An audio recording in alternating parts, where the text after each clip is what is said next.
त्रिभुवन महीप सुर नर असुर। नेत नेत बन तृण कहत,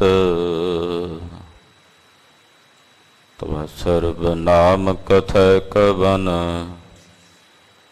करम नाम बरनत सुमत। प्रभु जी तो कह लाज हमारी,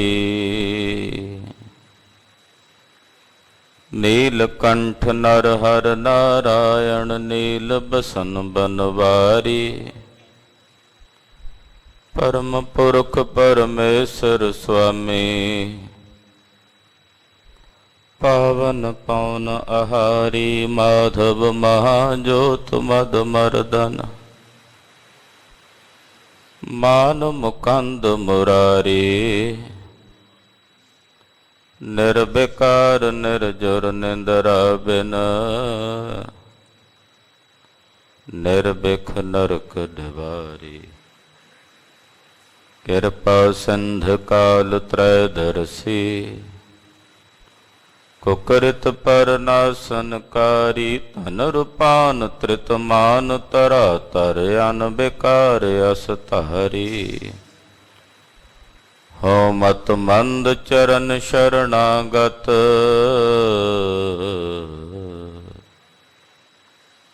कर गह लेहो उबारी। हो मत मंद चरण शरणागत, कर गह लेहो उबारी। हम अवगुण भरे एक गुण नाही। अमृत छाड़ बिख बिख खाई। माया मोह भरम पै भूले, सुत दारा स्यों। एक उत्तम पंथ सुन्यो गुर संगत, तेह मिलंत जम त्रास। एक अरदास पाठ कीरत की, गुर रामदास राखो। सो कहो टल गुर सेविया, अहनस सहज सुभाए। दर्शन परस गुरु कै, जन्म मरण दुख जाए। होवै सिफत खसंबंधी, नूर अरसों कुरसों चटिया। तुद डिठे सच्चे पातशाह, मल जन्म जन्म दे कटिया। सज्जन सच्चा पातशाह, सिर साहां साहो। जिस पास बैठया सोहिया, सबना दा वेसाहो।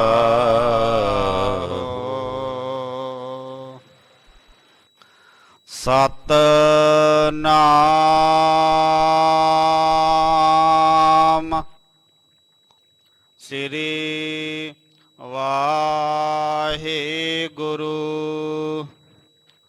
साहिब जी।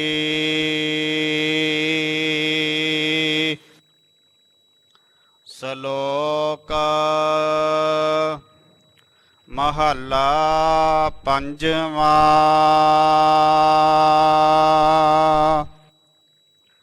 हर नाम न सिमर है साध संग, तै तन उडै खेह।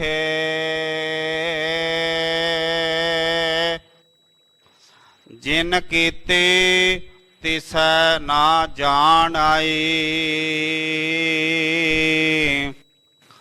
नानक फिट अलूणी देह।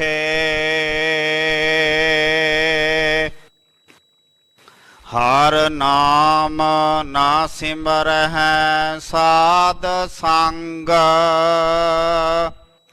ਤੈ ਤਨ ਊਡੈ ਖੇਹ। ਜਿਨ ਕੀਤੀ ਤਿਸੈ ਨਾ ਜਾਣਈ, ਨਾਨਕ ਫਿਟ ਆਲੂਣੀ ਦੇਹ। ਮਹੱਲਾ ਪੰਜਵਾਂ। ਘਾਟ ਵਸਹਿ ਚਰਨਾਰ ਬਿੰਦ, ਰਸਨਾ ਜਪੈ ਗੋਪਾਲ। ਨਾਨਕ ਸੋ ਪ੍ਰਭ ਸਿਮਰੀਐ, ਤਿਸ ਦੇਹੀ ਕੋ ਪਾਲ। ਪੌੜੀ।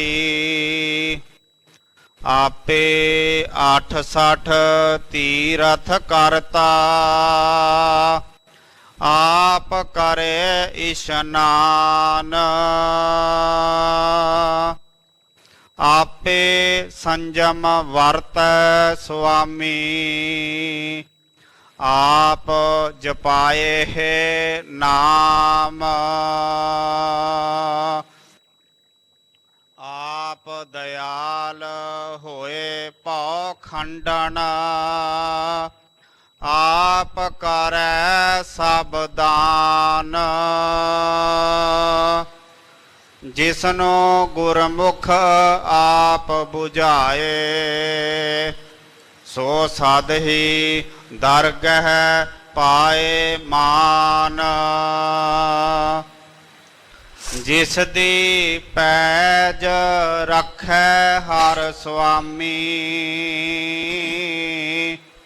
ਸੋ ਸੱਚਾ ਹਰ ਜਾਨ। ਜਿਸਨੂੰ ਗੁਰਮੁਖ ਆਪ 부ਝਾਏ, ਸੋ ਸਦ ਹੀ ਦਰਗਹਿ ਪਾਏ ਮਾਨ। ਜਿਸ ਦੀ ਪੈਜ ਰੱਖੈ ਹਰ ਸੁਆਮੀ, ਸੋ ਸੱਚਾ ਹਰ ਜਾਨ। ਵਾਹਿਗੁਰੂ ਜੀ ਕਾ ਖਾਲਸਾ, ਵਾਹਿਗੁਰੂ ਜੀ ਕੀ ਫਤਿਹ। परम सम्मान योग सत्कार योग गुरु की साजी और नवाजी हुई। गुरु का खास रूप गुरु खालसा साध संगत जियो धनता दे पात्र हो। दिन दुनिया दे मालक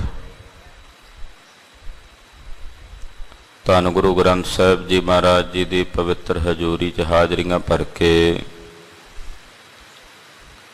सतगुरु नौवें पातशाह तिलक जंजू दे राखे धन धन श्री गुरु तेग बहादुर साहिब जी महाराज जी दे पवित्र पावन इतिहासक स्थान ते जुड़ के अमृत वेले तो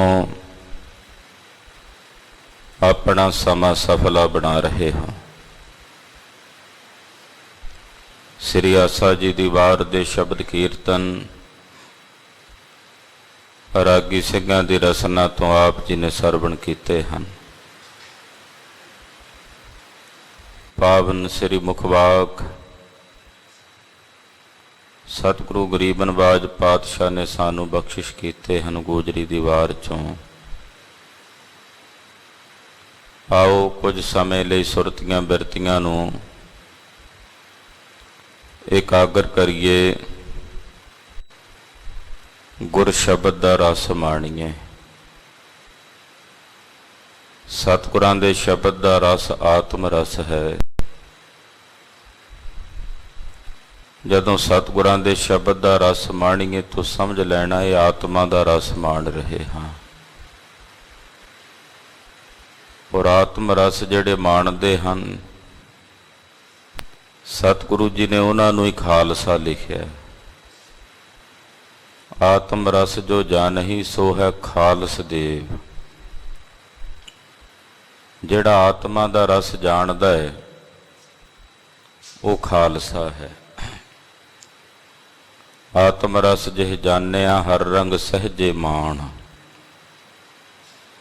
ਸਤਿਗੁਰਾਂ ਦੇ ਸ਼ਬਦ ਦੀ ਵਿਚਾਰ ਕਰਕੇ ਗੁਰਦੇਵ ਦੇ ਸ਼ਬਦ ਦਾ ਰਸ ਮਾਣਨਾ ਇਹ ਆਤਮ ਰਸ ਹੈ।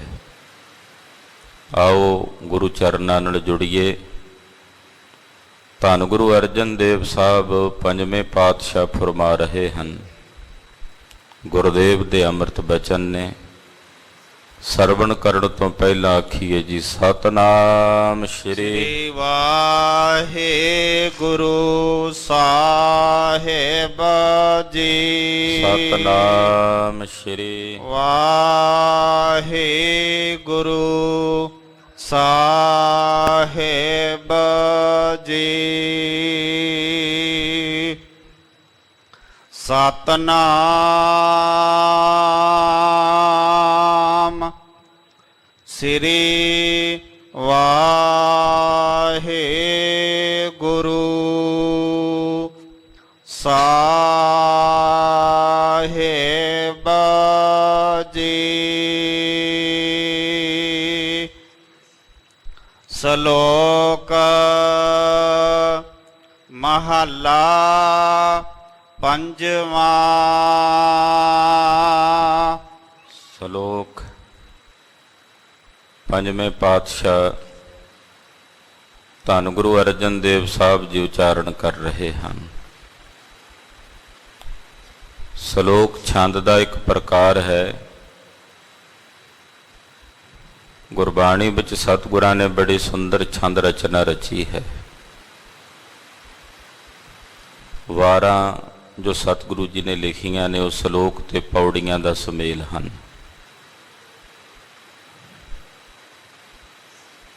ਦੋਹਰੇ ਦੀ ਰਚਨਾ ਸਤਿਗੁਰਾਂ ਨੇ ਕੀਤੀ ਹੈ, ਰੱਡ ਦੀ ਰਚਨਾ ਕੀਤੀ ਹੈ, ਛੰਤਾਂ ਦੀ ਰਚਨਾ ਕੀਤੀ ਹੈ, ਅਸ਼ਟਪਦੀਆਂ ਦੀ, ਸੋਲ੍ਹਿਆਂ ਦੀ। ਫਿਰ ਛੰਤਾਂ ਦੇ ਕਈ ਪ੍ਰਕਾਰ ਨੇ, ਰहोए के ਛੰਤ ਨੇ। ਤੋ ਸਤਿਗੁਰੂ ਸੱਚੇ ਪਾਤਸ਼ਾਹ ਜੀ ਮਹਾਰਾਜ ਅਨੇਕ ਹੀ ਛੰਤ ਰਚਦੇ ਨੇ। ਛੰਦ ਰਚਨਾ ਕਲਗੀਧਰ ਜੀ ਦੀ ਵੇਖੀਏ ਤੇ ਸਤਿਗੁਰਾਂ ਨੇ ਅਨੇਕਾਂ ਛੰਦ ਰਚੇ ਹਨ। ਛੰਦ ਰਚਨਾ ਬਾਰੇ ਕੁਝ ਪੜ੍ਹਨਾ ਹੋਵੇ, ਕੁਝ ਜਾਣਨਾ ਹੋਵੇ ਤਾਂ ਇੱਕ ਪੁਸਤਕ ਹੈ, ਸਿੱਖ ਪੰਥ ਦੇ ਮਹਾਨ ਵਿਦਵਾਨ ਭਾਈ ਸਾਹਿਬ ਭਾਈ ਕਾਹਨ ਸਿੰਘ ਜੀ ਨਾਭਾ, ਜਿਨ੍ਹਾਂ ਨੇ ਮਹਾਨ ਕੋਸ਼ ਜੈਸੇ ਸੁੰਦਰ ਗ੍ਰੰਥਾਂ ਦੀ ਰਚਨਾ ਕੀਤੀ। ਉਹਨਾਂ ਨੇ ਇੱਕ ਪੁਸਤਕ ਲਿਖੀ ਹੈ ਛੰਦ ਸ਼ਾਸਤਰ ਦੇ ਸੰਬੰਧ ਵਿੱਚ। ਉਸ ਪੁਸਤਕ ਦਾ ਨਾਮ ਹੈ ਗੁਰਛੰਦ ਦਿਵਾਕਰ। ਛੰਦ ਰਚਨਾ ਬਾਰੇ ਕਿਹੜੇ ਕਿਹੜੇ ਛੰਤ ਨੇ, ਉਹਨਾਂ ਛੰਦਾਂ ਵਿੱਚ ਕਿੱਥੇ ਲਘੂ ਮਾਤਰਾ ਵਰਤੀ ਜਾਂਦੀ ਹੈ, ਕਿੱਥੇ ਦੀਰਘ ਮਾਤਰਾ ਵਰਤੀ ਜਾਂਦੀ ਹੈ, ਕਿੰਨੇ ਕਿੰਨੇ ਅੱਖਰ ਵਰਤੇ ਜਾਂਦੇ ਨੇ। ਬੜਾ ਸੁੰਦਰ ਗ੍ਰੰਥ ਹੈ। ਸ਼ਲੋਕ ਛੰਦ ਦਾ ਨਾਮ ਹੈ। ਮਹਾਂਪੁਰਸ਼ ਸ਼ਲੋਕ ਦਾ ਅਰਥ ਇਸ ਤਰ੍ਹਾਂ ਵੀ ਕਰਦੇ ਨੇ, ਸਾ ਲੋਕ, ਇਹਨੂੰ ਸੰਧੀ ਵਿਛੇਦ ਕਹਿੰਦੇ ਆ। ਨਖੇੜ ਕੇ ਅਰਥ ਕਰਨੇ। ਸਾ ਨਾਮ ਸ੍ਰੇਸ਼ਟ ਲੋਕ ਦਾ ਹੈ। ਜਿਹੜੇ ਬਚਨ ਸ੍ਰੇਸ਼ਟ ਲੋਕ ਵਿੱਚੋਂ ਆਏ ਨੇ, ਤੁਰ ਕੀ ਬਾਣੀ ਆਈ ਤਿਨ ਸਗਲੀ ਚਿੰਤ ਮਿਟਾਈ। ਉਸ ਲੋਕ ਤੋਂ ਆਏ ਹੋਏ ਬੋਲ ਜਿੱਥੋਂ ਸਤਿਗੁਰੂ ਗੁਰੂ ਨਾਨਕ ਸਾਹਿਬ ਜੀ ਆਏ ਹਨ। ਐਸੇ ਸੁੰਦਰ ਸ਼ਲੋਕ ਦੀ ਰਚਨਾ ਕਰਦੇ ਨੇ। ਪੰਜਵੇਂ ਪਾਤਸ਼ਾਹ ਧੰਨ ਗੁਰੂ ਅਰਜਨ ਦੇਵ ਸਾਹਿਬ ਜੀ ਇਹ ਸ਼ਲੋਕ ਉਚਾਰਦੇ ਹਨ। ਹਰ ਨਾਮ ਨਾ ਸਿਮਰਹਿ ਸਾਧ ਸੰਗ, ਤੈ ਤਨ ਊਡੈ ਖੇਹ। ਇਹ ਸੱਜਣਾ, ਜੇ ਤੂੰ ਹਰੀ ਦਾ ਨਾਮ ਨਹੀਂ ਸਿਮਰਦਾ ਸਾਧ ਸੰਗਤ ਵਿੱਚ ਆ ਕੇ, ਹਰੀ ਦਾ ਨਾਮ ਨਹੀਂ ਸਿਮਰਦਾ, ਤਾਂ ਸਾਹਿਬ ਫਰਮਾਉਂਦੇ ਨੇ ਪਰਮੇਸ਼ਰ ਦੇ ਸਿਮਰਨ ਤੋਂ ਬਿਨਾਂ ਤੇਰੇ ਤਨ ਵਿੱਚ, ਤੇਰੇ ਇਸ ਸਰੀਰ ਵਿੱਚ ਵਿਕਾਰਾਂ ਦੀ ਖੇ ਉੱਡੇਗੀ। ਤੈ ਤਨ ਉੱਡੈ ਖੇ, ਵਿਕਾਰਾਂ ਦੀ ਖੇ ਉੱਡੇਗੀ ਤੇਰੇ ਤਨ ਵਿੱਚ, ਤੇਰੇ ਸਰੀਰ ਵਿੱਚ, ਜੇ ਤੂੰ ਹਰੀ ਦਾ ਨਾਮ ਨਹੀਂ ਸਿਮਰਦਾ। ਪਰਮੇਸ਼ਰ ਦੇ ਸਿਮਰਨ ਤੋਂ ਬਿਨਾਂ, ਅਕਾਲ ਪੁਰਖ ਦੀ ਬੰਦਗੀ ਤੋਂ ਬਿਨਾਂ ਵਿਕਾਰਾਂ ਤੋਂ ਖਹਿੜਾ ਨਹੀਂ ਛੁੱਟਦਾ। ਵਿਕਾਰ ਪ੍ਰਬਲ ਹੋ ਕੇ ਮਨੁੱਖ ਦੇ ਹਿਰਦੇ ਵਿੱਚ ਜੀਵ ਨੂੰ ਘੇਰੀ ਰੱਖਦੇ ਨੇ। ਜਿਵੇਂ ਜਿਵੇਂ ਕੋਈ ਨਾਮ ਦੀ ਕਮਾਈ ਕਰਦਾ ਹੈ, ਸਿਮਰਨ ਸਾਧਨਾ ਕਰਦਾ ਹੈ, ਤਿਵੇਂ ਤਿਵੇਂ ਤੇ ਅੰਦਰੋਂ ਵਿਕਾਰ ਸਮਾਪਤ ਹੋਣੇ ਸ਼ੁਰੂ ਹੋ ਜਾਂਦੇ ਨੇ। ਤੇ ਸਿਮਰਨ ਤੋਂ ਵਿਹੋਣੇ ਮਨੁੱਖ ਦੇ ਅੰਦਰ ਤਾਂ ਹੈ ਨਹੀਂ ਵਿਕਾਰ, ਉਹਦੇ ਅੰਦਰ ਤਾਂ ਹਮੇਸ਼ਾ ਵਿਕਾਰਾਂ ਦੀ ਖੇ ਹੀ ਉੱਡਣੀ ਹੈ। ਉਹਨੇ ਜਿਹੜੇ ਬੋਲ ਬੋਲਣੇ ਨੇ ਉਹ ਵੀ ਵਿਕਾਰੀ, ਉਹਨੇ ਜੋ ਵੇਖਣਾ ਉਹ ਵੀ ਵਿਕਾਰੀ, ਉਸਨੇ ਜੋ ਸੁਣਨਾ ਉਹ ਵੀ ਵਿਕਾਰੀ, ਉਸਨੇ ਜੋ ਕਰਨਾ ਹੈ ਉਹ ਵੀ ਵਿਕਾਰੀ, ਉਸਨੇ ਜਿਹੜਾ ਖਾਣਾ ਹੈ ਉਹ ਵੀ ਵਿਕਾਰੀ। ਤਾਂ ਉਹਦਾ ਸਾਰਾ ਜੀਵਨ ਵਿਕਾਰਾਂ ਵਿੱਚ ਹੀ ਗਰਸਿਆ ਰਹਿੰਦਾ। ਵਿਕਾਰਾਂ ਦੀ ਖੇ ਉਹਨਾਂ ਦੇ ਤਨ 'ਚ ਉੱਡਦੀ ਰਹਿੰਦੀ ਹੈ।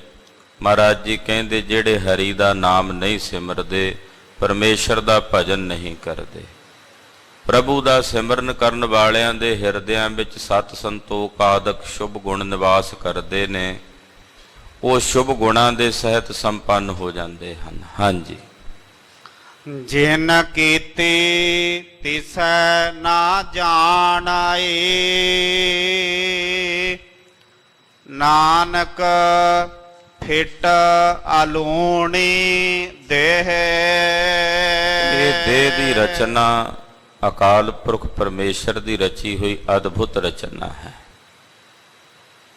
ਇਹ ਗੱਲ ਪਹਿਲਾਂ ਸਾਨੂੰ ਸਾਰਿਆਂ ਨੂੰ ਆਪਣੇ ਹਿਰਦੇ 'ਚ ਜਾਣ ਲੈਣੀ ਚਾਹੀਦੀ ਹੈ ਕਿ ਸਾਡੀ ਇਹ ਜਿਹੜੀ ਦੇਹ ਰਚੀ ਹੈ, ਇਹ ਪਰਮੇਸ਼ਰ ਦੀ ਰਚੀ ਹੋਈ ਅਦਭੁਤ ਰਚਨਾ ਹੈ। ਅਦਭੁਤ।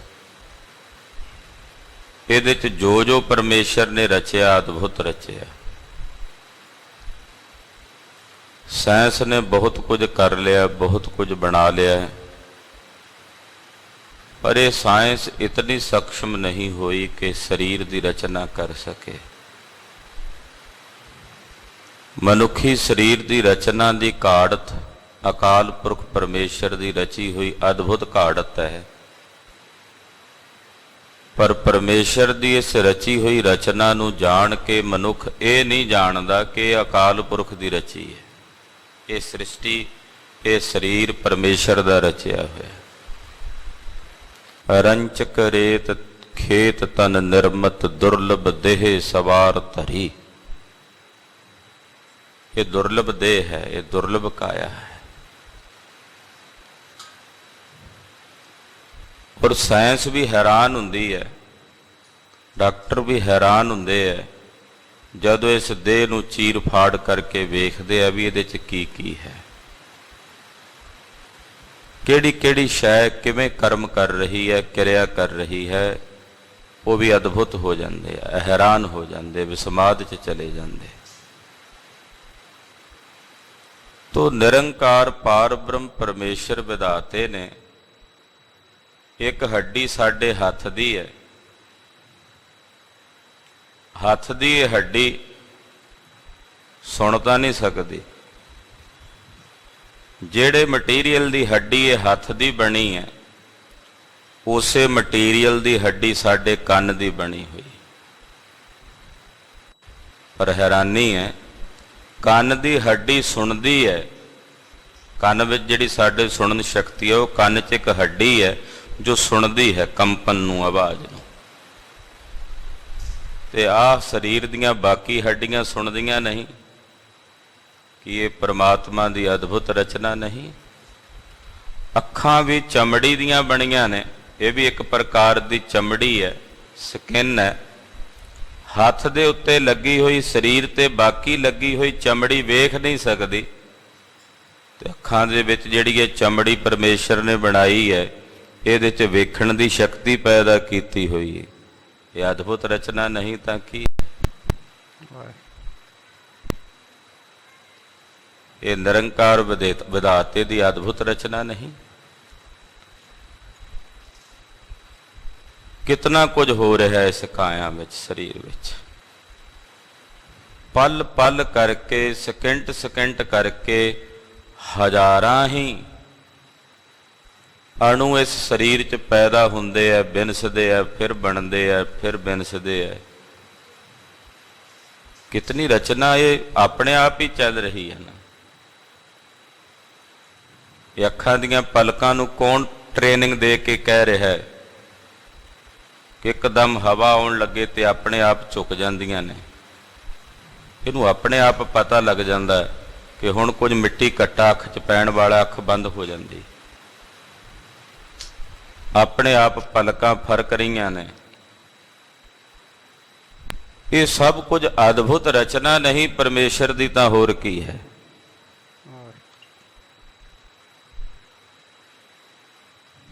ਗਰੀਬ ਨਵਾਜ ਸਾਹਿਬ ਜੀ ਫਰਮਾਉਂਦੇ ਨੇ, ਜਿਨ ਕੀਤੀ ਤਿਸੈ ਨਾ ਜਾਣਈ। ਜਿਸ ਨੇ ਇਸ ਦੇਹ ਨੂੰ ਕੀਤਾ ਹੈ, ਇਹ ਉਹਨੂੰ ਜਾਣਦਾ ਨਹੀਂ। ਦੇਹ ਨਾਲ ਜੁੜਿਆ ਹੋਇਆ ਜਿਸ ਨੇ ਦੇਹ ਬਣਾਈ ਹੈ, ਉਹਨੂੰ ਨਹੀਂ ਜਾਣਦਾ। ਕਿੰਨਾ ਕੁਝ ਐਸਾ ਹੈ, ਅਸੀਂ ਉਹ ਬਣੀਆਂ ਚੀਜ਼ਾਂ ਵੇਖਦੇ ਹਾਂ, ਵੇਖ ਕੇ ਕਹਿੰਦੇ ਵਾਹ, ਪਰ ਸਾਨੂੰ ਨਹੀਂ ਪਤਾ ਬਣਾਈਆਂ ਕਿਹਨੇ ਨੇ। ਬਕਾਇਦਾ ਲੋਕ ਉਹਨਾਂ ਚੀਜ਼ਾਂ ਨੂੰ ਵੇਖਣ ਵਾਸਤੇ ਸੈਂਕੜੇ ਮੀਲਾਂ ਦਾ ਪੰਧ ਤੈਅ ਕਰਨ ਵਾਸਤੇ ਜਾਂਦੇ ਆ, ਵੇਖ ਕੇ ਆਈਏ ਫਲਾਣੀ ਜਗ੍ਹਾ ਤੇ, ਕਹਿੰਦੇ ਫਲਾਣੀ ਚੀਜ਼ ਵੇਖ ਲਈ, ਪਰ ਨਹੀਂ ਪਤਾ ਬਣਾਈ ਕਿਸ ਨੇ। ਫਿਰ ਉੱਥੇ ਕਿਸੇ ਗਾਈਡ ਕੋਲੋਂ ਪੁੱਛਦਾ ਵੀ ਦੱਸੋ ਇਹ ਕਿਹਨੇ ਬਣਾਈ? ਉਹ ਦੱਸਦਾ ਫਲਾਣੇ ਰਾਜੇ ਨੇ ਬਣਾਈ, ਫਲਾਣੇ ਮਜ਼ਦੂਰ। ਉਹ ਰਾਜੇ ਦਾ ਨਾਂ ਤਾਂ ਲੈਂਦੇ ਆ ਵੀ ਰਾਜੇ ਨੇ ਬਣਾਈ, ਪਰ ਰਾਜਾ ਕਿਹੜਾ ਉੱਥੇ ਇੱਟਾਂ ਲਾਉਂਦਾ ਰਿਹਾ? ਬਣਾਉਣ ਵਾਲੇ ਤਾਂ ਕੋਈ ਮਿਸਤਰੀ ਹੋਵੇਗਾ, ਕਾਰੀਗਰ ਹੋਵੇਗਾ, ਉਹਦੇ ਬਾਰੇ ਕੋਈ ਨਹੀਂ ਜਾਣਦਾ ਹੋਣਾ।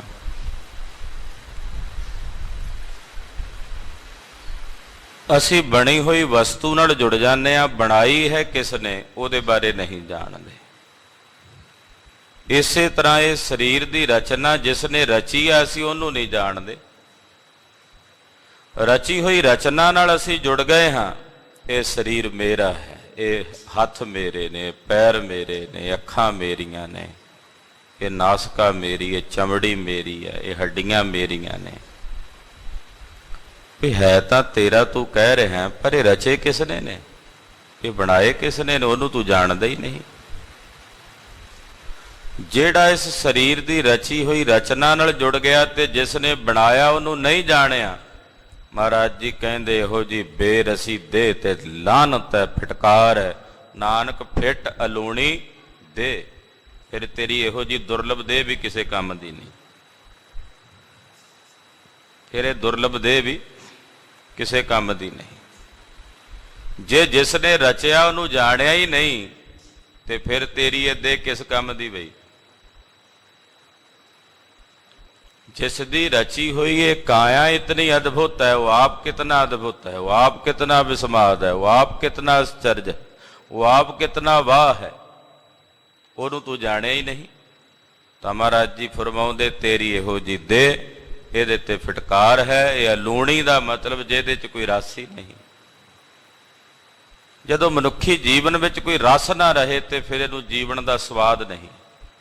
ਤੇ ਬੰਦਾ ਕਹਿੰਦਾ ਰਸ ਲੈਣ ਵਾਸਤੇ ਨਸ਼ੇ ਦਾ ਆਸਰਾ ਲਵਾਂ, ਬੰਦਾ ਕਹਿੰਦਾ ਇਸ ਜੀਵਨ ਦਾ ਰਸ ਲੈਣ ਵਾਸਤੇ ਪਦਾਰਥ ਜਿਹੜੇ ਖਾਣ ਵਾਲੇ ਨੇ ਉਹਨਾਂ ਦਾ ਰਸ ਲਵਾਂ। ਆਖਰਕਾਰ ਕਿੰਨਾ ਕੁ ਉਸ ਪਾਸੇ ਜਾਏਗਾ? ਅਖੀਰ ਨੂੰ ਫਿਰ ਵੀ ਬੇਰਸੀ ਜ਼ਿੰਦਗੀ ਪ੍ਰਤੀਤ ਹੁੰਦੀ ਹੈ, ਕਿਉਂਕਿ ਰਸ ਤਾਂ ਆਤਮਾ ਦਾ ਸੀ, ਉਹਨੂੰ ਜਾਣਿਆ ਹੀ ਨਹੀਂ। ਤੇ ਇਹੋ ਜੀ ਅਲੂਣੀ, ਅਲੂਣੀ ਦਾ ਮਤਲਬ ਜਿਹਦੇ 'ਚ ਕੋਈ ਰਸ ਨਹੀਂ, ਇਹੋ ਜੀ ਦੇਹ, ਇਹਦੇ ਤੇ ਫਿਟਕਾਰ ਹੈ ਜੇ ਤੂੰ ਪਰਮੇਸ਼ਰ ਨੂੰ ਨਹੀਂ ਜਾਣਿਆ। ਮਹੱਲਾ ਪੰਜਵਾਂ। ਘਾਟ ਵਸ ਹੈ ਚਰਨਾਰ ਬਿੰਦ, ਰਸਨਾ ਜਪੈ ਗੋਪਾਲ। ਜਿਨ੍ਹਾਂ ਦੇ ਘਟ ਵਿੱਚ ਪਾਰ ਬ੍ਰਹਮ ਪਰਮੇਸ਼ਰ ਦੇ ਚਰਨ ਕਮਲ ਵਸਦੇ ਹਨ, ਨਿਰੰਕਾਰ ਵਿਧਾਤੇ ਦੇ ਚਰਨ ਵਸਦੇ ਹਨ। ਘਟ ਵਸ ਹੈ ਚਰਨਾਰ ਬਿੰਦ, ਜਿਨ੍ਹਾਂ ਦੇ ਘਟ ਵਿੱਚ ਹਿਰਦੇ 'ਚ ਪ੍ਰਭੂ ਦੇ ਚਰਨ ਵਸਦੇ ਹਨ ਔਰ ਆਪਣੀ ਰਸਨਾ ਤੋਂ ਉਸ ਵਾਹਿਗੁਰੂ ਦਾ ਜਾਪ ਜਪਦੇ ਹਨ। ਰਸਨਾ ਜਪੈ ਗੋਪਾਲ, ਵਾਹਿਗੁਰੂ ਵਾਹਿਗੁਰੂ ਵਾਹਿਗੁਰੂ। ਇਹ ਭਜਨ ਜਿਨ੍ਹਾਂ ਦੀ ਰਸਨਾ ਤੇ ਰਹਿੰਦਾ ਹੈ। ਕਬੀਰ ਮੇਰੀ ਸਿਮਰਨੀ ਰਸਨਾ ਉਪਰ ਰਾਮ, ਵਾਹਿਗੁਰੂ ਵਾਹਿਗੁਰੂ। ਇਹ ਜਾਪ ਜਿਨ੍ਹਾਂ ਦੀ ਰਸਨਾ ਤੇ ਚੱਲਦਾ ਹੈ, ਮੂਲ ਮੰਤਰ ਦਾ ਜਾਪ ਜਿਨ੍ਹਾਂ ਦੀ ਰਸਨਾ ਤੇ ਚੱਲਦਾ, ਜਪਜੀ ਸਾਹਿਬ ਦਾ ਜਾਪ ਜਿਨ੍ਹਾਂ ਦੀ ਰਸਨਾ ਤੇ ਚੱਲਦਾ, ਸੁਖਮਣੀ ਸਾਹਿਬ ਦਾ ਜਾਪ ਜਿਨ੍ਹਾਂ ਦੀ ਰਸਨਾ ਤੇ ਚੱਲਦਾ ਹੈ ਔਰ ਜਿਨ੍ਹਾਂ ਦੇ ਹਿਰਦਿਆਂ 'ਚ ਪਰਮੇਸ਼ਰ ਦੇ ਚਰਨ ਵਸੇ ਹਨ। ਨਾਨਕ ਸੋ ਪ੍ਰਭ ਸਿਮਰਿਆ, ਤਿਸ ਦੇਹੀ ਕੋ ਪਾਲ। ਜਿਸ ਦੇਹੀ ਵਿੱਚ ਰਹਿ ਕੇ ਪਰਮੇਸ਼ਰ ਦਾ ਸਿਮਰਨ ਕਰੀਏ, ਮਹਾਰਾਜ ਧੰਨ ਗੁਰੂ ਅਰਜਨ ਦੇਵ ਸਾਹਿਬ ਫਰਮਾਉਂਦੇ, ਐਸੀ ਦੇਹੀ ਦੀ ਪਾਲਣਾ ਕਰੋ, ਐਸੀ ਦੇਹੀ ਨੂੰ ਪਾਲੋ ਜਿਸ ਦੇਹੀ 'ਚ ਰਹਿ ਕੇ ਪਰਮੇਸ਼ਰ ਦਾ ਸਿਮਰਨ ਕਰੀਦਾ, ਅਕਾਲ ਪੁਰਖ ਦਾ ਭਜਨ ਕਰੀਦਾ। ਉਸ ਦੇਹੀ ਦੀ ਪਾਲਣਾ ਕਰੋ ਜਿਹਦੇ 'ਚ ਪਰਮੇਸ਼ਰ ਦਾ ਭਜਨ ਨਹੀਂ। ਮਹਾਰਾਜ ਜੀ ਉਸ ਦੇਹੀ ਨੂੰ ਕਹਿੰਦੇ ਆ ਫਿਟਕਾਰ ਹੈ ਉਹਦੇ ਤੇ, ਲਾਹਨਤ ਹੈ ਇਹੋ ਜਿਹੇ ਸਰੀਰ ਤੇ ਜਿਹੜੀ ਦੇਹੀ ਵਿੱਚ ਰਹਿ ਕੇ ਪਰਮੇਸ਼ਰ ਦਾ ਭਜਨ ਕਰੀਦਾ, ਅਕਾਲ ਪੁਰਖ ਦਾ ਨਾਮ ਜਪੀਦਾ, ਮਹਾਰਾਜ ਜੀ ਕਹਿੰਦੇ ਉਸ ਦੇਹੀ ਦੀ ਸੰਭਾਲ ਕਰੋ। ਅੰਮ੍ਰਿਤ ਵੇਲੇ ਉੱਠ ਕੇ ਇਸ਼ਨਾਨ ਪਾਨ ਕਰਕੇ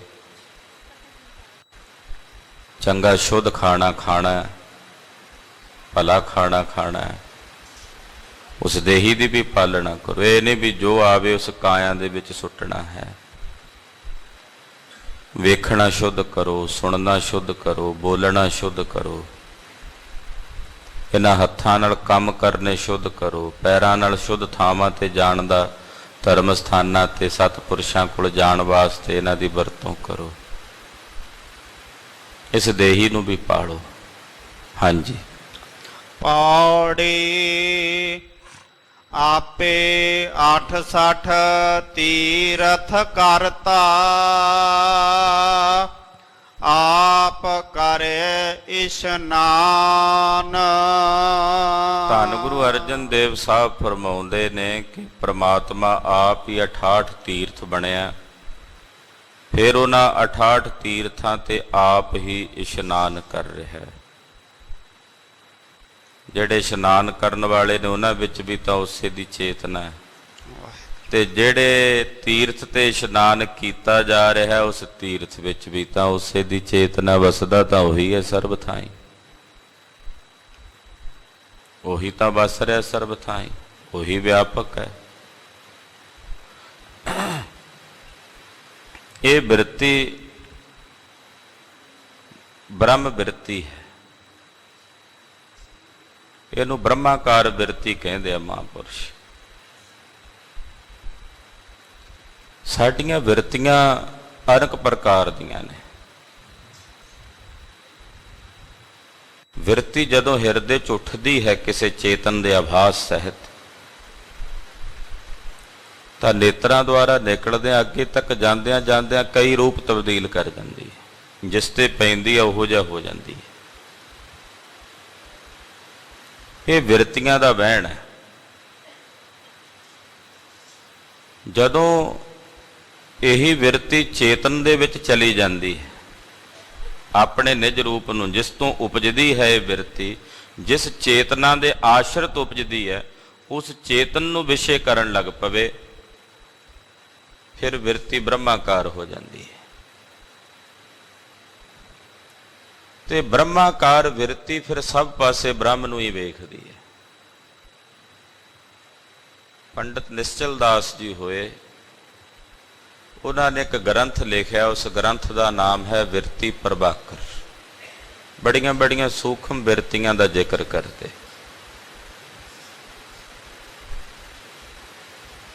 ਹਿਰਦੇ ਚੋਂ ਜਦੋਂ ਬਿਰਤੀ ਉਪਜਦੀ ਹੈ, ਉਹ ਆਪਣੇ ਆਪ ਤਾਂ ਨਹੀਂ ਉੱਠਦੀ, ਉਹ ਤਾਂ ਜੜ ਹੈ। ਉਹਨੇ ਚੇਤਨਾ ਦਾ ਆਸਰਾ ਲਿਆ।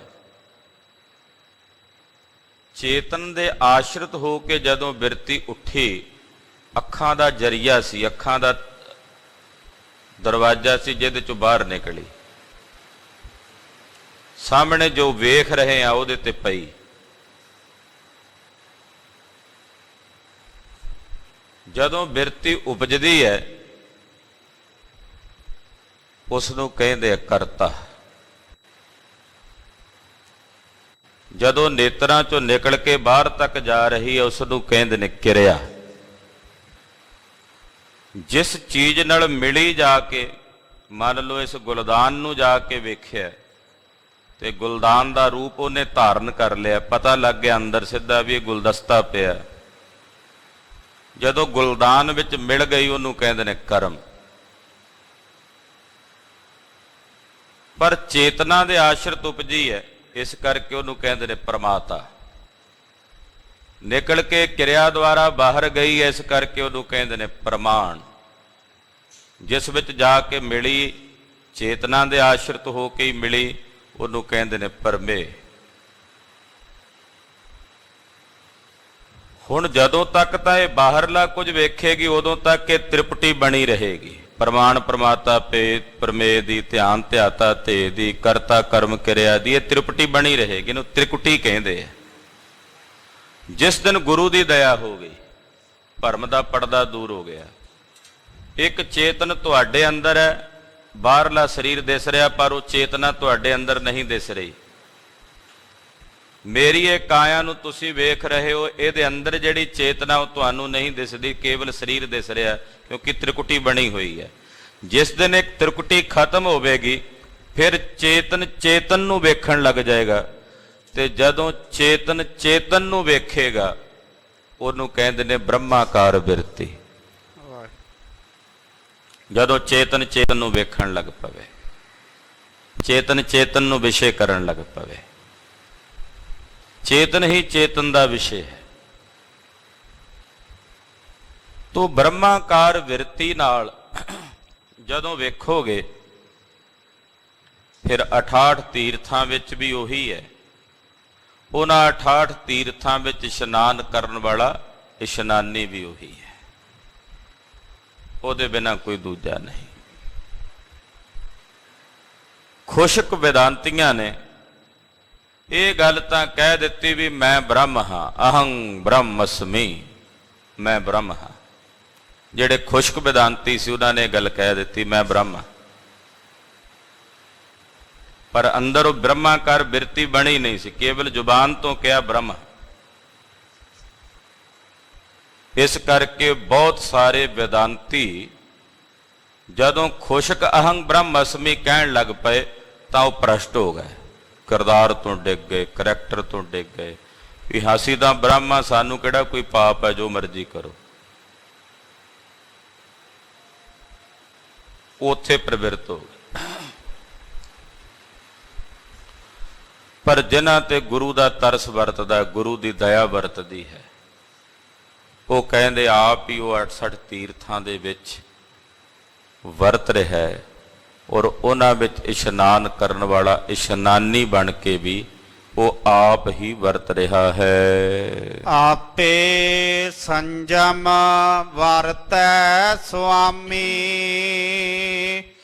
ਆਪ ਜਪਾਏ ਹੈ ਨਾਮ। ਉਹ ਆਪ ਹੀ ਹੈ ਜਿਹੜਾ ਕਿਸੇ ਪ੍ਰਕਾਰ ਦਾ ਕੋਈ ਸੰਜਮੀ ਸੰਜਮ ਦੇ ਵਿੱਚ ਵਰਤ ਰਿਹਾ, ਤੇ ਉਹ ਸੰਜਮ ਵਿੱਚ ਵਰਤਣ ਵਾਲਾ ਵੀ ਆਪ ਹੈ। ਸਭ ਗੋਬਿੰਦ ਹੈ, ਸਭ ਗੋਬਿੰਦ ਹੈ, ਉਹ ਆਪ ਹੀ ਸੰਜਮ ਵਿੱਚ ਵਰਤ ਰਿਹਾ ਹੈ, ਆਪ ਹੀ ਸੰਜਮ ਵਿੱਚ ਵਰਤਦਾ ਹੈ ਤੇ ਆਪ ਜਪਾਹੇ ਨਾਮ। ਜਿਹੜਾ ਕੋਈ ਜਪ ਰਿਹਾ ਤੇ ਉਹਨੂੰ ਜਪਾਉਣ ਵਾਲਾ ਵੀ ਉਹ ਆਪ ਹੀ ਹੈ। ਆਪ ਜਪਾਹੇ ਨਾਮ।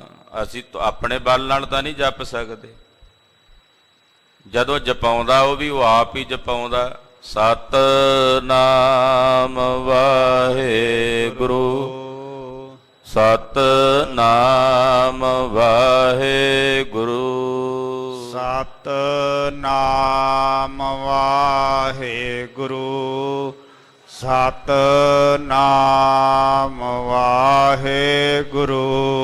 ਆਪ ਜਪਾਹੇ ਨਾਮ, ਆਪ ਜਪਾਹੇ ਨਾਮ, ਆਪ ਜਪਾਏ ਨਾਮ, ਆਪ ਜਪਾਏ ਨਾਮ।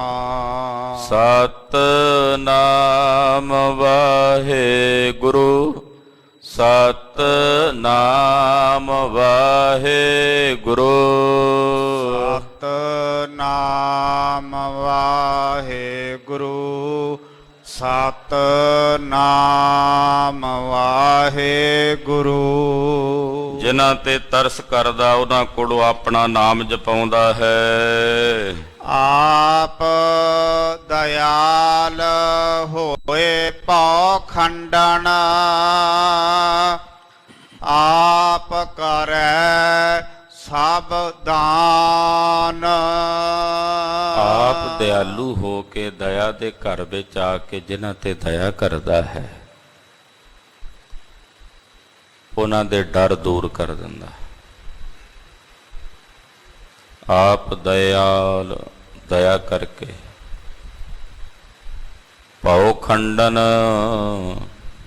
ਜਿਨ੍ਹਾਂ ਦਾ ਭਉ ਡਰ ਖੰਡ ਦਿੰਦਾ ਹੈ, ਉਹਨਾਂ ਦੇ ਡਰ ਦੂਰ ਹੋ ਜਾਂਦੇ। ਆਪ ਕਰੈ ਸਭ ਦਾਨ, ਉਹ ਆਪ ਹੀ ਹੈ ਜਿਨ੍ਹਾਂ ਤੇ ਦਇਆ ਦੇ ਘਰ ਵਿੱਚ ਆ ਕੇ ਜਿਨ੍ਹਾਂ ਨੂੰ ਦਾਨ ਬਖਸ਼ਦਾ, ਉਹਨਾਂ ਨੂੰ ਦਾਨ ਮਿਲਦਾ ਹੈ।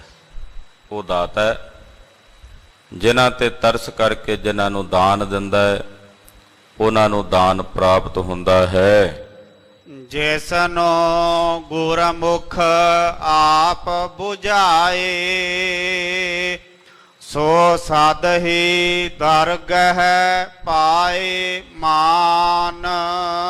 ਜਿਸ ਨੂੰ ਗੁਰਮੁਖ, ਗੁਰੂ ਆਪਣੇ ਮੁਖ ਦੁਆਰਾ ਆਪ ਬੁਝਾ ਦਿੰਦਾ ਹੈ, ਉਹੀ ਉਸ ਵਾਹਿਗੁਰੂ ਪਰਮੇਸ਼ਰ ਦੀ ਦਰਗਾਹ ਵਿੱਚ ਸਦਾ ਲਈ ਮਾਣ ਪਾਉਂਦਾ। ਸਦ ਹੀ ਦਰਗਹਿ ਪਾਏ ਮਾਨ। ਉਹ ਸਦਾ ਹੀ ਪਰਮੇਸ਼ਰ ਦੀ ਦਰਗਾਹ 'ਚ ਮਾਣ ਪਾਉਂਦੇ ਹਨ ਜਿਨ੍ਹਾਂ ਨੂੰ ਗੁਰੂ ਆਪਣੇ ਮੁਖ ਦੁਆਰਾ ਇਹ ਗੱਲ ਬੁਝਾ ਦੇਵੇ, ਜਣਾ ਦੇਵੇ। ਜਿਸ ਦੀ ਪੈਜ ਰੱਖੈ ਹਰ ਸੁਆਮੀ, ਸੋ ਸੱਚਾ ਹਰ ਜਾਨ। ਜਿਹੜਾ ਅਕਾਲ ਪੁਰਖ ਵਾਹਿਗੁਰੂ ਜਿਸ ਦੀ ਪੈਜ ਰੱਖੇ ਸੁਆਮੀ, ਉਹ ਫਿਰ ਹਰੀ ਅਕਾਲ ਪੁਰਖ ਪਰਮੇਸ਼ਰ ਦਾ ਹੀ ਰੂਪ ਹੋ ਜਾਂਦਾ ਹੈ। ਪੈਜ ਰੱਖਣ ਵਾਲਾ ਕੇਵਲ ਹਰੀ ਹੈ। ਦੁਨੀਆ ਦੇ ਲੋਕ ਤਾਂ ਚਾਹੁੰਦੇ ਆ ਵੀ ਪੈਜ ਲਾ ਦਈਏ ਕਿਸੇ ਤਰੀਕੇ, ਪਰ ਉਹ ਨਿਰੰਕਾਰ ਅਕਾਲ ਪੁਰਖ ਵਾਹਿਗੁਰੂ ਵਿਧਾਤਾ ਜਿਸ ਦੀ ਪੈਜ ਰੱਖਦਾ, ਉਸ ਹਰੀ ਨੂੰ ਜਾਣ ਲੈਂਦਾ। ਉਹ ਕਹਿੰਦਾ ਸਾਡੀ ਪੈਜ ਰੱਖਣ ਵਾਲਾ ਉਹ ਹਰੀ ਨਿਰੰਕਾਰ ਅਕਾਲ ਪੁਰਖ ਵਾਹਿਗੁਰੂ ਪਾਰ ਬ੍ਰਹਮ ਪਰਮੇਸ਼ਰ ਹੈ।